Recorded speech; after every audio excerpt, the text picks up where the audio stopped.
আসসালামু আলাইকুম। মিজানুর রহমান ভবঘুরে আমাদের মেঘালয় শিলং ট্যুরের আজকে আমাদের গন্তব্য হবে এলিফ্যান্ট ফলস। সেই এলিফ্যান্ট ফলসে যাওয়ার আগে দেশে এবং বিদেশে বিশ্বের যে যেখানেই আছেন সকল রেমিটেন্স যোদ্ধাসহ সমস্ত অবহেলিত মানুষ এবং মিজানুর রহমান ভবঘুরে চ্যানেলের শুভাকাঙ্ক্ষীদেরকে জানাই উষ্ণ অভিনন্দন। আমাদের আজকের যাত্রা মেঘালয়ের ঐতিহ্যবাহী ঝর্ণা এলিফ্যান্ট ফলস। আমরা চেরাপুঞ্জি, নাউকালিকাই ফলস সহ বেশ কিছু দর্শনীয় স্থান আমরা পর্যবেক্ষণ করব, যার কারণে সকাল 8টায় ব্রেকফাস্ট করে আমরা হোটেল থেকে আমাদের রিজার্ভ করা গাড়িতেই বের হয়ে গেলাম, যাতে করে প্রতিটি স্থান আমরা দেখতে পাই। এলিফ্যান্ট ফলস সম্পর্কে বিভিন্ন তথ্য বিভিন্ন সময়ে আমরা জানতে পেরেছি। আজ সরাসরি দেখার জন্য সেই ফলসে রওনা দিলাম। আজকের ওয়েদারটা খুবই চমৎকার, গুড়ি গুড়ি বৃষ্টি হচ্ছে। আমাদের সঙ্গে অবশ্যই রেইনকোট আছে। আর এই সময়টা হচ্ছে ঝর্ণা দেখার সবচেয়ে মোক্ষম সময়। আর সেই মোক্ষম সময়েই আমরা এসেছি এলিফ্যান্ট ফলসে।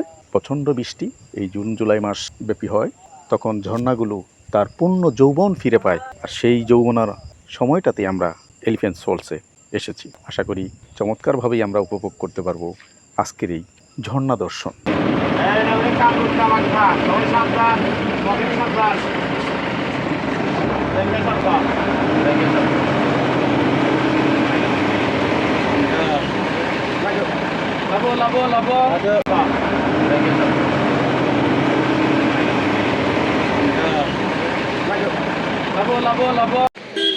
এই চত্বরটি এলিফ্যান্ট ফলস চত্বর।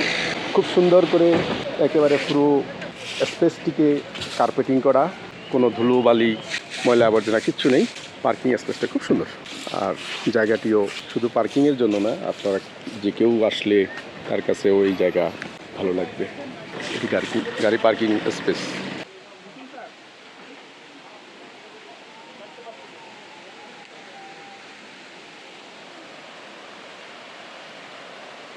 আস্তে আস্তে ঝর্ণা গড়িয়ে পড়ছে, আওয়াজ শুনতে পাচ্ছি। আমাদের বর্তমান গন্তব্য এলিফ্যান্ট ফলস। আমরা এলিফ্যান্ট ফলসের ঠিক সামনে দাঁড়িয়ে আছি। এখন আমরা নামবো এলিফ্যান্ট ফলস চত্বর, ভারতের অন্যতম একটি ফলস।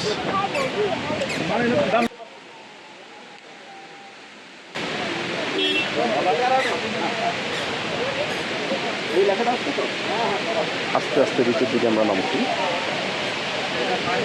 সুন্দর করে সিঁড়ি করা।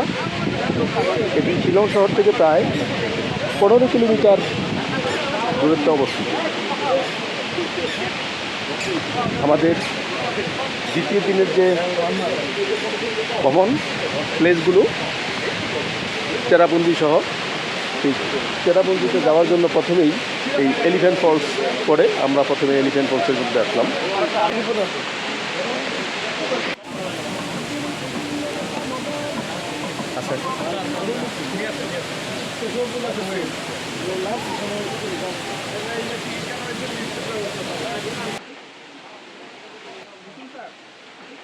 এখান থেকে আমরা টিকিট কেটে 40 রুপিতে টিকিট কেটে নিলাম। এখন আমরা প্রবেশ করব নিচের দিকে। এখান থেকে কিন্তু যখন আমরা উপরে স্পেসে দাঁড়ানো থাকি তখন থেকেই ঝর্ণার কলতান শোনা যায়। যতই নিচের দিকে নামবো ততই মুহুর্মুহু শব্দ পড়ে যাচ্ছে। এই হচ্ছে প্রথম ধাপের অবস্থান।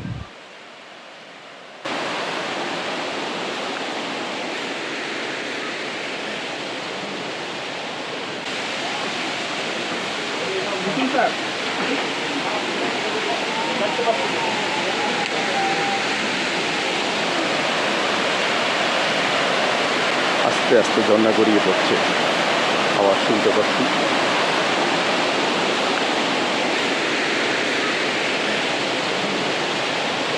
ভারতের প্রধানমন্ত্রী নরেন্দ্র মোদী তিনিও এই এলিফ্যান্ট ফলসে এসেছেন।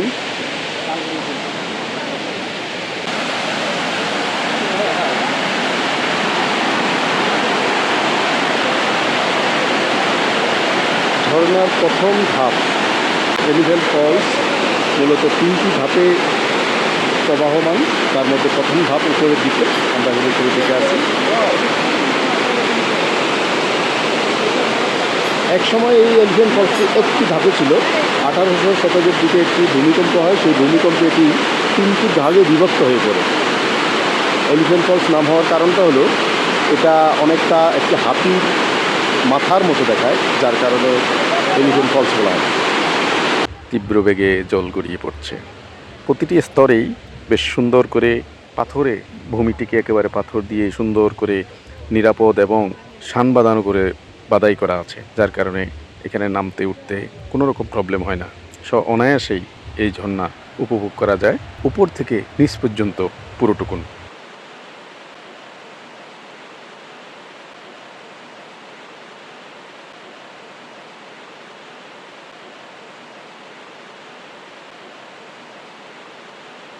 অসাধারণ গতিধারা এই এলিফ্যান্ট ফলসের। এখন যেহেতু বর্ষার সর্বোচ্চ সময়, চূড়ান্ত সময় চলছে, সেজন্য প্রচণ্ডভাবে পানি বয়ে যাচ্ছে।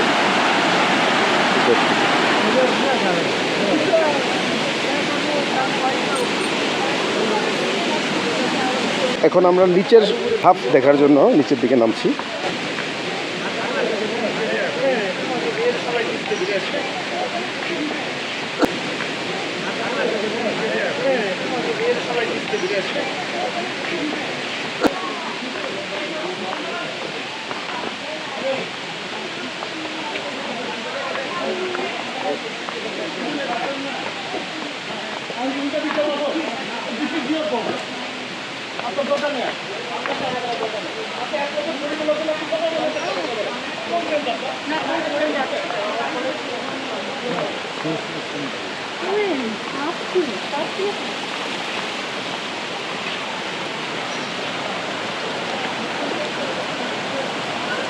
এই হচ্ছে দ্বিতীয় ধাপ এলিফ্যান্ট ফলসের।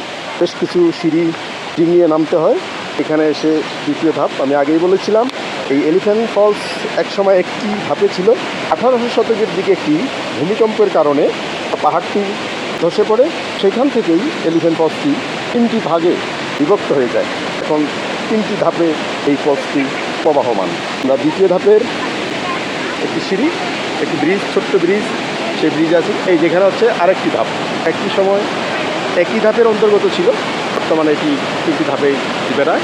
এই হচ্ছে নিচের ধাপটি। এখানকার রাস্তাটা একটু ঝুঁকিপূর্ণ, সময় এখান থেকে পানি ধরে হোক কিংবা না হোক, জায়গাটা একটু ঝুঁকিপূর্ণ। নামার সময় খুব সাবধানে নামতে হবে। সুন্দর করে শান বাঁধানো তাটাকে ঢালাই করে চমৎকার একটি লুক দিয়েছেন। এটি হচ্ছে এলিফ্যান্ট ফলসের তৃতীয় এবং শেষ ধাপ। চমৎকার সাধারণ চিনন্দন দৃশ্য আছে এখানেই। সে একটি ছোট নালার মতো, সেটিও ঝর্ণাধারার মতো করে হয়ে যাচ্ছে, খুব সুন্দর। হচ্ছে এলিফ্যান্ট ফলসের শেষ স্তর।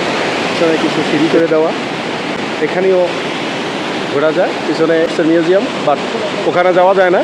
ওখানে যেতে হলে পেছনের রাস্তা দিয়ে আলাদাভাবে হয়। যদিও বা এটি এলিফ্যান্ট ফলসের কি সীমানায়, কিন্তু যাওয়ার জন্য থেকে কোনো ওয়ে নেই। এটা আলাদা পথে করে এই 1000 পর্যটক এখানে আসেন, বিশ্বের বিভিন্ন দেশ থেকে আসেন। আমরা এখন এলিফ্যান্ট ফলসের একেবারে শেষ ধাপ, দ্বিতীয় ধাপে আছি। এটা হচ্ছে এয়ারফোর্সের মিউজিয়াম, একেবারে পাশে, দুটোই লাগোয়া, কিন্তু মাঝখানে কোনো যাওয়ার জন্য ব্যবস্থা রাখা হয়নি। এই যে এখানে ব্লক করে দেওয়া আছে। এলিফ্যান্ট ফলসটি আলাদা, এয়ারফোর্সের মিউজিয়ামটি সম্পূর্ণ আলাদা। বিশাল পাথরের পাহাড়। মেঘালয় রাজ্যটি পাহাড়ে অবস্থিত। রাজ্য প্রায় 3000 ফিট সমুদ্রপৃষ্ঠ থেকে পাহাড়ের উপরে অবস্থিত, আর সমস্ত পাহাড়গুলো পাথুরে পাহাড়। আজ আমরা সেই এলিফ্যান্ট ফলসেই এসেছি। অনেকটা আমাদের বাংলাদেশের খৈয়াছড়া ঝর্ণার মতো।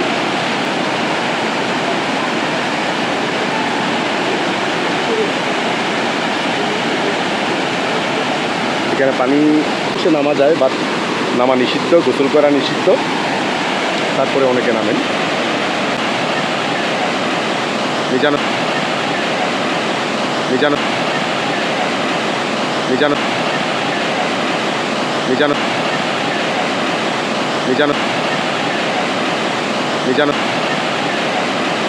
নিজানো নিজানো নিজানো নিজানো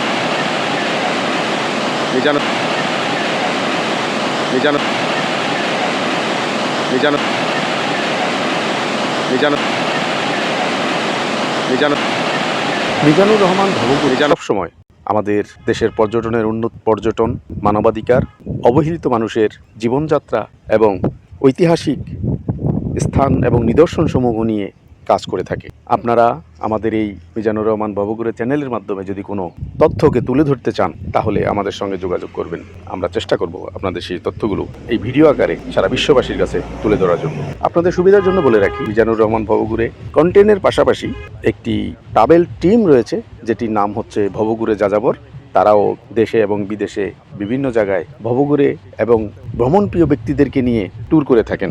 আপনারাও যদি আমাদের সেই ট্যুরের সঙ্গে যেতে চান, আমরা নিয়মিতই ট্যুরগুলো পরিচালনা করি। আপনারা যেতে চাইলে আমাদের স্ক্রিনে দেখানো নাম্বারের সাথে যোগাযোগ করে বিস্তারিত জেনে নিয়ে সেই ট্যুরগুলোর সঙ্গে যোগদান করতে পারেন।